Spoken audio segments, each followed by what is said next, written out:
रात को नहीं। तो ये है अपने रामनिवास जी का घर आ रहा। बैठ जाओ आराम से। तो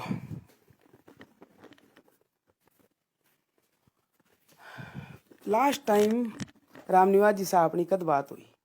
थोड़ा सा घूंघट ऊपर ले लेता। रात को 9 बजे। रात को 9 बजे। हाँ। तो क्या बात हुई वो जरा आपसे जानना चाहेंगे हम लोग कि उस दिन क्या बात हुई और कितना खुशी का माहौल आप दोनों के बीच में था। खुशी का अच्छा खासा माहौल था। सुबह बोले 6 बजे सीकर पहुंच के खाली करके और 8 बजे के लगभग घर पे पहुंच जाऊंगा।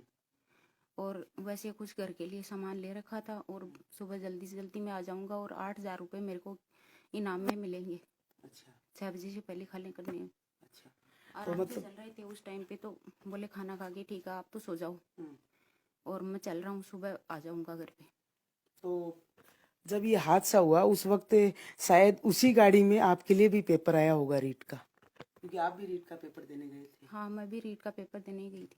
तो आपका सेंटर वो कहाँ आया था? रिंगस। रिंगस आया था क्या?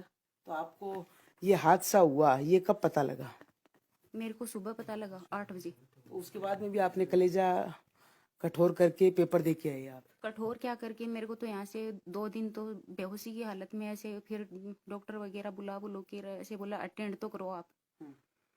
तो जबरदस्ती घर वालों ने, मेरे जेठ जेठानी, वो बोले ऐसा करने से क्या होगा, अब इंसान तो गया लेकिन फिर भी जो कुछ है इतना पढ़ा है पहले का, क्या पता कुछ हो ही जाए सिलेक्शन वगैरह। क्योंकि जाने वाला तो चला गया घर का मुखिया, लेकिन अब बच्चे के लिए तो आपको कम से कम मेहनत करनी होगी।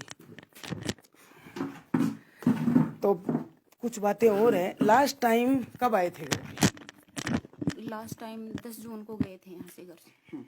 उसके तो बाद लगभग 3 महीने से ऊपर का समय हो गया है। हाँ। तो गाड़ी चलाते उनको कितना वक्त हो गया? इस सेठ की गाड़ी चलाते वक्त तो लगभग 12 महीने के लगभग हो गए। तो 11-12 महीने। 11-12 महीने हो गए। हाँ। तो अमूमन जो भी ड्राइवर रहता है वो 3-4 महीने से आता है। तो सैलरी वगैरह भी 3-4 महीने की एक साथ ही घर पे देके जाते हैं, क्यों हर महीने शायद नहीं भेज पाते हैं कोई भी कारण से। हाँ सही है वो तो आपको लास्ट टाइम उन्होंने सैलरी है वो कब भेजी थी? वैसे लास्ट टाइम सैलरी की तो ये है कि जैसे कभी कितने भेजती है, वो फिक्स सैलरी वैसे नहीं भेजते थे। जो बन हाँ, पड़ता हाँ। था वो भेज देते थे। तो अभी जो मतलब हादसा हो के आज लगभग 15 दिन होने को आ गए हैं, लेकिन आज तक कोई नेता नांगला या जो भी कोई जनप्रतिनिधि है या कोई भी राज्य सरकार का नुमाइंदा कोई भी आपके घर पे आया ढांढस बंधाने के लिए? फिलहाल तो कुछ भी ऐसा कुछ है नहीं। कोई भी नहीं है। नहीं। तो अब घर की परिस्थिति है वो तो हम भी देख पा रहे हैं और आपके तो सामने है। तो अब आगे का सामने क्या गुजर ही रहे हैं हम तो इस परिस्थिति से। बिल्कुल बिल्कुल बिल्कुल वो तो दिखाई वो तो सामने लेट बात की समस्या है, रास्ते की समस्या है, पानी की समस्या है, सारा सब कुछ है। ये एक बच्चा है, इसका भी भरण पोषण करने में आपको पता ही है। बिल्कुल हम 2 जी हैं, न आगे कोई सास ससुर है और नहीं फिर आप तो भाई बंधु का तो समझते ही हैं सब। बिल्कुल बिल्कुल बिल्कुल। नहीं देखो, जिम्मेदारियां हैं वो जिस पे गुजरती है वो ही समझ पाता है, दूसरा शायद नहीं समझ पाए। लेकिन अब आप है वो क्या चाहते हो? क्योंकि अभी तक न तो कोई, क्योंकि रीट पे का खासी जंग छिड़ी हुई है हर तरफ। ये पेपर लीक हो गया, ये हो गया, हादसा है वो कितने बजे हुआ, उस टाइम पे आपकी कब क्या बात हुई थी, जरा वो भी हमें बताइए। अब हादसे का तो पता नहीं, लेकिन मैं बोल रही हूँ लास्ट 9 बजे बात हुई थी। 11 बजे मैंने कॉल किया, उन्होंने अटेंड नहीं किया, तो मैं बार बार कॉल नहीं करा। मैंने सोचा कि सुबह में आ रहे हैं तो चल रहे होंगे, क्या पता कोई ट्रैफिक वगैरह है। तो सुबह में फोन करा तो पुलिस वाले ने उठाया, बोला कंटेनर पलटी हो गया। अच्छा। उसके बाद मैंने घर वालों को फोन किया, इधर उधर बातें होने लग गई बाद में। तो माहौल मतलब धरती है नीचे से खिसक चुकी हाँ। थी तब तक, फोन आने तब तक। हाँ। तो अब है परिवार में आजीविका का साधन है वो क्या है आपके पास? हमारे पास तो फिलहाल कुछ भी नहीं है आजीविका का साधन। और बेटा है वो कौन सी में पढ़ता है वो भी जरा? बेटा 7th क्लास में पढ़ता है। और कहाँ पे पढ़ता है? गुड्डा जीपीएस स्कूल में। अच्छा। तो स्कूल वालों की तरफ से कुछ आपको सहायता का या कुछ? फिलहाल कोई सांत्वना नहीं है स्कूल की तरफ से, स्कूल की तरफ से, किसी की राज्य तरफ से सरकार कुछ भी नहीं है कुछ फिलहाल भी नहीं तक। है। हाँ। 26-27 लाख स्टूडेंटों के लिए जो पेपर कलकत्ता से लेके सीकर तक चले थे, उस आदमी को इनाम ये मिला है कि उसने अपनी जिंदगी दांव पे लगाई। खो दी और हमारी दोनों की जिंदगी भी बर्बाद हो गई। पीछे से हम किसी लायक कुछ भी करने लायक नहीं बचे। बिल्कुल बिल्कुल। तो जो भी हैं ये सुन रहे हैं तो एक बार इस घर की परिस्थिति देख लें, क्योंकि जो हुआ है परिवार के साथ बहुत बुरा हुआ है। ना भगवान किसी के साथ ऐसा करवाए। बाकी ये वही राम निवास जी की धर्मपत्नी है जिनका रीट का पेपर ले के आ रहे थे कलकत्ता से, और जो भी ट्रक कंटेनर पलटा इनके हस्बैंड है उसमें। तो अब मांग है परिवार की, क्योंकि परिवार में दो ही आप सदस्य हो, आजीविका का कोई आपके पास साधन नहीं है। तो आपकी जो मांग है राज्य सरकार से या जिला कलेक्टर से या जो भी जनप्रतिनिधि हैं हमारे यहाँ के, उनसे आपकी क्या मांग है वो जरा बताइए हमें। मांग तो जैसे अब हमारे सामने कुछ खाने पीने के लिए भी वो भी समस्या आ गई। तो अब आर्थिक सहायता के रूप में या फिर नौकरी वगैरह कुछ तो होना चाहिए ना हमारे पक्ष में। सोचना चाहिए सरकार को भी। सरकार की सेवा में ही काम। इसी संबंधित जो ये हादसा हुआ है इससे संबंधित ही तो हुआ है। बिल्कुल। तो फिर जब एक इंसान कमाने वाला है वो ही ऐसा कर देगा, वो उसके साथ ही ऐसा गलत हो जाएगा, तो फिर पीछे वाला परिवार। बिल्कुल। क्योंकि इस एग्जाम से काफ़ी लोग हैं जो बच्चे हैं जो टीचर बनेंगे आने वाले समय में, और हमको आपको भी यही चाहेंगे कि राज्य सरकार नौकरी दे न दे, लेकिन आप अपने रीट के पेपर में उत्तीर्ण हो और आगे अपना परिवार का पालन पोषण अच्छे से कर पाओ। हाँ, ऐसा तो होना ही चाहिए। क्योंकि जो दुखों का पहाड़ था वो परिवार पे उसकी तो हमसे भरपाई जिंदगी भर भी नहीं होगी, लेकिन हम कैसे जैसे बच्चे का पेट भरण पोषण करना है, इसकी जिंदगी को बनाना है, हम भी तो कैसे तो खड़े होंगे ना फिर। बिल्कुल बिल्कुल बिल्कुल। तो सोचने लायक ही नहीं बचे। और मुद्दा ये भी तो नहीं, चाहे तो वैसे सरकार की सर्विस में थे भाई, गवर्नमेंट का माल ही लेके आ रहे थे, वैसा अगर कोई कर्मचारी होता है सरकार का, उनको तो तुरंत इमीडिएट कैसे ध्यान देते हैं वो लोग।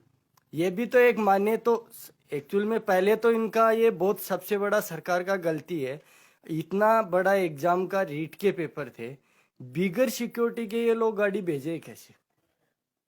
इनको एक्चुअल भेजना नहीं चाहिए, क्योंकि ये ऐसा छोटा मोटा काम रहता है, कितने लोगों की जिंदगी का भविष्य है इस पे। बिल्कुल बिल्कुल बिल्कुल। इनको कम से कम पूरा सिक्योरिटी के साथ अगर ये होता तो आज ये अनहोनी नहीं होती थी। बिल्कुल बिल्कुल। और ड्राइवर भी कलकत्ता से एक ही ड्राइवर है जो गाड़ी एक ही सिंगल, वो भी जितना टाइमिंग में पहुंचना है पहुंचना ही है आपको, वो भी प्रेशर था सरकार का। बिल्कुल।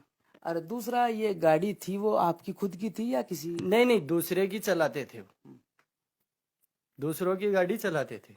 तो अभी दूसरे की जिसकी गाड़ी कंटेनर था जिसका, उसने कुछ आश्वासन दिया या कुछ भी नहीं दिया है, सैलरी वगैरह कुछ भी कोई किसी का भी आश्वासन नहीं। आश्वासन नहीं है। तो उनका ट्रांसपोर्टेशन वालों का क्या कहना है? कुछ भी किसी का कुछ भी कोई नहीं खाने के लिए तैयार है, क्योंकि सैलरी वैलरी जो भी ड्यू थी या पीएफ वगैरह जो भी ड्यू था, अभी तक कोई कुछ भी नहीं बोल रहा, कोई भी कुछ बोलने के लिए तैयार नहीं। तो सर जो भी है इस परिवार के साथ अनहोनी है वो हो चुकी है। ना तो अभी तक कोई सरकारी नुमाइंदा, ना कोई सरकार का बंदा, ना कोई कलेक्टर, ना कोई जो भी है, और जो भी नेते नांगले हैं वो सब चुनाव में खूब वादा करते हैं, लेकिन आज ये किसान परिवार, रियल किसान परिवार है वो आपके सामने है। 2 से 2.5 बीघा जमीन है, परिवार में कोई कमाने वाला नहीं है, और घर में हर ओर आंसू ही नजर आ रहे हैं। आगे अब देखना होगा क्या होता है, लेकिन अभी तक जो हुआ है वो इस परिवार के लिए दुखद है। बाकी ये राम निवास जी के साले हैं वो अब आए हैं, उनसे भी थोड़ा जान लेते हैं। शादी को कितना साल हो गया बहन की शादी को? 10-12 साल हो गए। 10-12 साल हो गए। तो जॉब वगैरह जो भी ये ड्राइवर थे, तो अब ट्रांसपोर्टेशन कंपनी है, ना कोई राज्य सरकार है, ना कोई नेता नांगल है, किसी और से कोई आश्वासन नहीं मिला है? नहीं सर, अभी तक कुछ नहीं मिला। और सबसे बड़ी ताजुब की बात है कि ये हादसा होने के बाद में भी आपकी बहन ने रीट का एग्जाम दिया है। बिल्कुल सर। तो हौसले तो इन्होंने भी काफी रखे हैं। सर राजनीति मेन बात तो ये है सर कि जब कंटेनर पलटी खाया था तो उसमें अब फिलहाल में बातें ये हो रही हैं कि जैसे मान लो लोग ये बातें कर रहे हैं कि सर ये उसमें कोई राजनीतिक हाथ है, इसमें ऐसा हो गया वैसा हो गया, पेपर के मामले इसको एसओजी को उसको जांच के लिए भी सौंपा है। तो ये चीजें गलत हो रही है सर। हालांकि सारे की तो बात बहुत अलग है, उन लोगों का मतलब कमेंट्स ही कुछ अलग है। बिल्कुल। और एक 27 लाख लगभग स्टूडेंटों ने रीट का एग्जाम दिया है, तो वो एग्जाम में के टाइम से अगर 2 घंटे भी लेट होता पेपर तो पूरी सरकार अस्त व्यस्त हो जाती। उस आदमी ने पूरी अपनी रिस्पॉन्सिबिलिटी निभाई और राजस्थान गाड़ी वक्त पे पहुंचाई। बिल्कुल सर। अब जो भी देखो हादसा हुआ वो न प्रत्यदर्शी आप थे न मैं था, जो भी थे, लेकिन आप लोग जब सूचना पे वहां पहुंचे तो क्या नजारा था वो आपसे जरूर जानना चाहेंगे। कब सर? जब हादसा हुआ था और आप लोग दूसरे दिन सुबह पहुंचे थे हम्म। तो क्या वहाँ पे जो कंटेनर था वहाँ पे क्या नजारा था वो जानना चाहेंगे आपसे। नहीं क्या वहाँ पे दृश्य था? सर वो था, हम वहाँ पे गए थे तो वहाँ की एक जो आवारा पशु था वो मरा पड़ा था, ठीक है। साथ में 2 गार्ड थे, एक अपने जो जीजा जी रामैया जी वो थे, ठीक है। तो उनकी ऑन द स्पॉट डेथ हो चुकी थी और साथ में 2 गार्ड थे, उनमें से एक गार्ड का पैर वगैरह कट गया था, उनकी भी डेथ हो गई थी। अब बता रहे हैं कि एक गार्ड अभी तक भी जीवित है, ठीक है। अब मतलब नई नई बातें सामने निकली ये आ रही हैं कि फिलहाल में ये बोल रहे हैं कि सर उस कंटेनर को जबरदस्ती पलटवाया गया था, तो उसके लिए हम वो जांच करवाएंगे, ये करवाएंगे। जो भ्रष्ट नेता हैं वो उस मैटर को राजनीतिक मैटर में तब्दील कर रहे हैं। बिल्कुल बिल्कुल बिल्कुल। नहीं, काफी मतलब ज्ञापन वगैरह भी दिए जा रहे हैं और कुछ नेता है वो सड़कों पे भी बैठे हैं रीट एग्जाम को लेके, लेकिन पशुधन अगर सामने आ जाता है तो शायद इतना बड़ा हादसा सवालिया निशान उठाता है। देखो मैं तो यही कहना नहीं बिल्कुल सही है सर। पशु को बचाने के चक्कर में ही मतलब ये इतना बड़ा हादसा हुआ था। अपने वरना अपनी जान कौन गवाता है? बिल्कुल। सबको अपनी जान प्यारी है। तो आप लोग जब सुबह पहुंचे तो कंटेनर एकदम बिखरा पड़ा था या क्या? बिल्कुल पलटी खाया हुआ और था। पेपर वगैरह वो किस कंडीशन में थे? नहीं उनको तो रात को ही पुलिस ने अपने गिरफ्त में ले लिया था और सही सलामत पहुंचा दिया था। अच्छा, पुलिस ने अपने हाँ। तुरंत ही कंटेनर खाली कर दिया था एक्सीडेंट खाली के करवा बाद? दिया था वहां से। अच्छा, तो आप लोग गए थे तब कंटेनर में कुछ नहीं नहीं था? कुछ नहीं था, खाली था। खाली था, बस सिक्योरिटी गार्ड के लोग खड़े थे हाँ वहाँ पे। वहाँ वो खड़े थे। बिल्कुल। तो अब राम निवास जी की धर्मपत्नी से है वो आखिरी कमेंट जान लेते हैं। अरे जो भी इनकी मांग है या जो भी इनको राज्य के जो भी जिम्मेदार लोग हैं जो इस जिम्मेदारी को निभाना चाहते हैं वो एक बार इनके घर पे आए, कम से कम आर्थिक सहायता ने सही सांत्वना बनाने के लिए आए। तो आप क्या कहना चाहते हैं वो लास्ट कमेंट आपके। अब कहने के लिए तो जो कुछ भी मैंने कह भी दिया है और आपके सामने भी है, इसमें या आर्थिक सहायता, नौकरी वगैरह जो भी है, मतलब सहायता तो होनी चाहिए। क्योंकि परिवार का पालन पोषण है, पालन पोषण सारी जिम्मेदारी मेरे ही ऊपर है। एक बच्चा है, बिल्कुल बिल्कुल ये बच्चा भी आप 7th क्लास में है, देख लो किस कंडीशन में है हम। बिल्कुल। तो राम निवास जी का बेटा है, उससे भी 2 शब्द ही बात करेंगे लेकिन बात जरूर करेंगे। कौन सी क्लास पढ़ते हो बेटा आप? 7th। 7th पे कहाँ पे? गुड्डा। बुड्ढा। तो बाकी दोस्तों जो भी हैं सरकारी नुमाइंदे, उनसे निवेदन है कि कम से कम ज़्यादा कुछ नहीं आके इस परिवार को सांत्वना बंधाओ। बाकी रीट का एग्जाम है वो राम निवास जी की धर्मपत्नी ने भी दिया है, तो इनको बेस्ट ऑफ लक कि इनका भी सिलेक्शन हो और अपने परिवार की जिम्मेदारी निभाए। लेकिन जब तक जिम्मेदारियां न निभाई जाए, कम से कम सरकारी नुमाइंदे या जो जिम्मेदार लोग हैं वो इनके पास आए और सांत्वना बंधाएं।